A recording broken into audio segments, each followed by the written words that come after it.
Chapter 33, Section 2, A Boycott in Montgomery Inspires a Movement. Although the 1954 Supreme Court ruling in Brown versus the Board of Education outlawed segregation in public schools, segregation continued in much of the South. Law and custom still required blacks and whites to use separate facilities, like drinking fountains and waiting rooms, and to sit separately in restaurants and on buses. In 1955, however, a boycott in Montgomery, Alabama began to shake up the Jim Crow South. Protesting unfair bus laws. In the 1950s, public buses in Montgomery were segregated, as they were throughout the South. African Americans had to sit at the back of the bus. If the bus was full, they were required to give up their seats to white riders. Furthermore, blacks could never share a row with whites. That was about to change. On December 1, 1955, Rosa Parks, a 43-year-old African American woman, refused to give up her seat on a bus to a white passenger.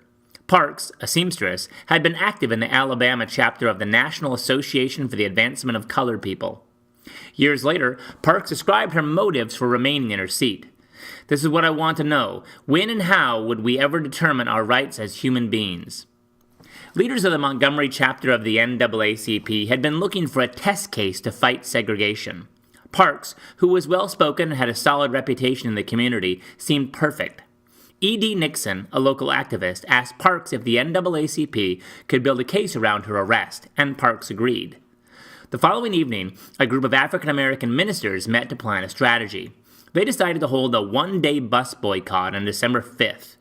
Black ministers announced the boycott at Sunday services, and activists distributed leaflets asking African Americans to take part.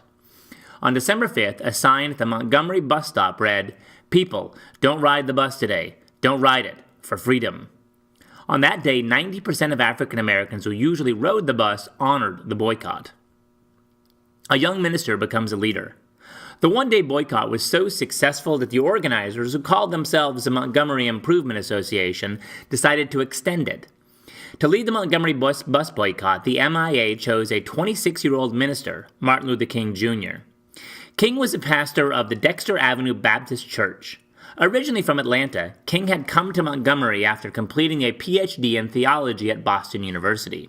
He had been in town 2 years when the boycott began. King explained the purpose of the action in a speech to a mass meeting at Holt Street Baptist Church on the evening of December 5th. My friends, I want it to be known that we are going to work with real and bold determination to gain justice on the churches in this city.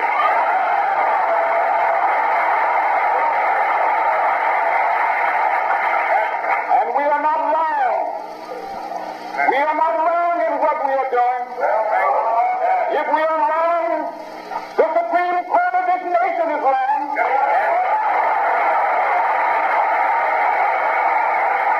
If we are wrong, the Constitution of the United States is wrong. If we are wrong, God Almighty is wrong.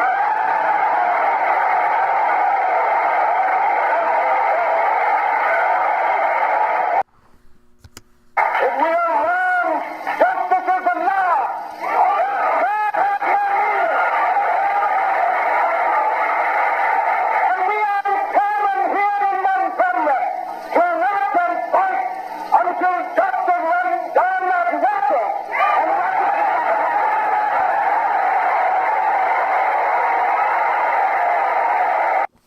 To make the boycott work, African Americans in Montgomery organized an elaborate carpool system to get around town. Several thousand people used the carpools daily. Others walked, rode bicycles, took taxis, or hitchhiked.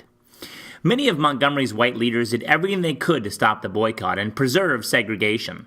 Some business owners fired black protesters from their jobs. Other people took more drastic action. Some radical segregationists, including members of the Ku Klux Klan, attacked protesters and even set off bombs at the houses of boycott leaders. They also firebombed several churches that served the black community. In November 1956, the Supreme Court upheld an Alabama court's ruling that segregation on the buses was unconstitutional.